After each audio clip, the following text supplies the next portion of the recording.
To the point programme में स्वागत है आपका। आज का हमारा विषय है कैस्पियन सागर। आइए सबसे पहले जानते हैं ये चर्चा में क्यों है।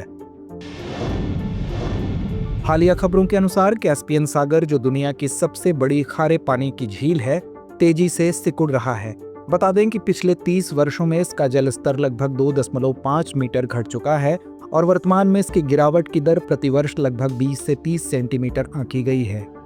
वहीं इसने क्षेत्रीय पारिस्थितिक तंत्र, मानव गतिविधियों और समुद्र पर निर्भर अर्थव्यवस्थाओं पर गंभीर प्रभाव को लेकर चिंता बढ़ा दी है। आइए अब जानते हैं कैस्पियन सागर के बारे में।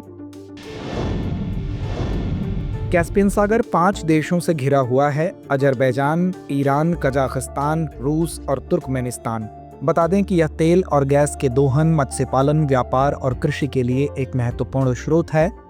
वर्ष 2003 में कैस्पियन तटीय देशों ने तेहरान कन्वेंशन, कैस्पियन सागर के समुद्री पर्यावरण की रक्षा हेतु रूपरेखा कन्वेंशन पर हस्ताक्षर किए थे। यह सागर यूरोप और एशिया के संगम पर स्थित है। इसके पश्चिम में काकेशस पर्वत और पूर्व में मध्य एशिया के स्टेपी क्षेत्र हैं।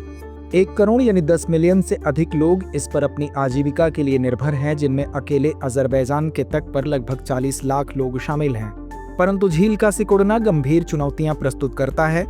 बता दें कि बंदरगाह संचालन, विशेषकर तेल परिवहन को बाधित करता है और समुद्री जीवन को नुकसान पहुंचाता है। विशेष रूप से स्टर्जन मछली और कैस्पियन सील जैसी प्रजातियां, जो पहले से ही संकटग्रस्त हैं, अब अपने आवास के समाप्त होने से विलुप्त की कगार पर हैं। आइए अब जानते हैं कैस्पियन सागर क्यों सिकुड़ रहा है।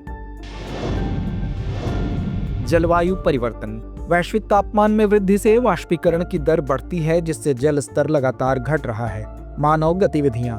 बांध निर्माण। रूस ने वोल्गा नदी पर बांध बनाए हैं, जो कैस्पियन सागर के जल प्रवाह का 80% प्रदान करती है और इससे समुद्र में आने वाली पानी की मात्रा घट गई है।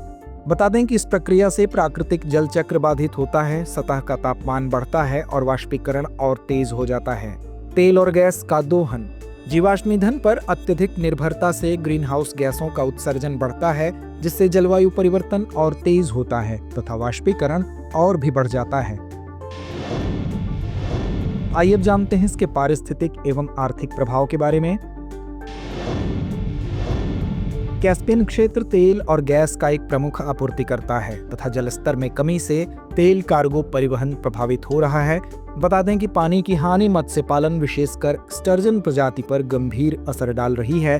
वहीं समुद्र से लगे क्षेत्रों में कृषि गतिविधियों के लिए जल संकट गहराता जा रहा है। आइए अब नजर डालते हैं संकट से निपटने के प्रयासों पर। रूस और अजरबैजान के बीच सहयोग। दोनों देशों ने समस्या से निपटने के लिए मिलकर काम करने का निर्णय लिया है। बता दें कि इसके लिए सितंबर 2025 में एक संयुक्त कार्यक्रम को मंजूरी मिलने की उम्मीद है, जो सतत जल प्रबंधन पद्धतियों पर केंद्रित होगा। सतत ऊर्जा पद्धतियों को अपनाना, नवीकरणीय ऊर्जा स्रोतों की ओर संक्रमण और जीवाश्म ईंधन पर निर्भरता कम करना पर्यावरणीय क्षति को धीमा कर सकता है। तो आइए अंत में नोट करते हैं आज का अभ्यास प्रश्न। कैस्पियन सागर के संदर्भ में निम्नलिखित कथनों पर विचार कीजिए। पहला, कैस्पियन सागर अजरबैजान, ईरान, कजाकिस्तान, रूस और तुर्कमेनिस्तान से घिरा हुआ है। दूसरा कथन है, तेहरान कन्वेंशन वर्ष 2003 में कैस्पियन सागर के समुद्री पर्यावरण की रक्षा हेतु हस्ताक्षरित किया गया था। उपर्युक्त में से कौन सा या कौन से कथन सही है या है? विकल्प A केवल 1, विकल्प B केवल 2, विकल्प C 1 और 2 दोनों, या विकल्प D ना तो 1 ना ही 2। तो इस प्रश्न का जवाब कमेंट बॉक्स में देना ना भूलें। धन्यवाद।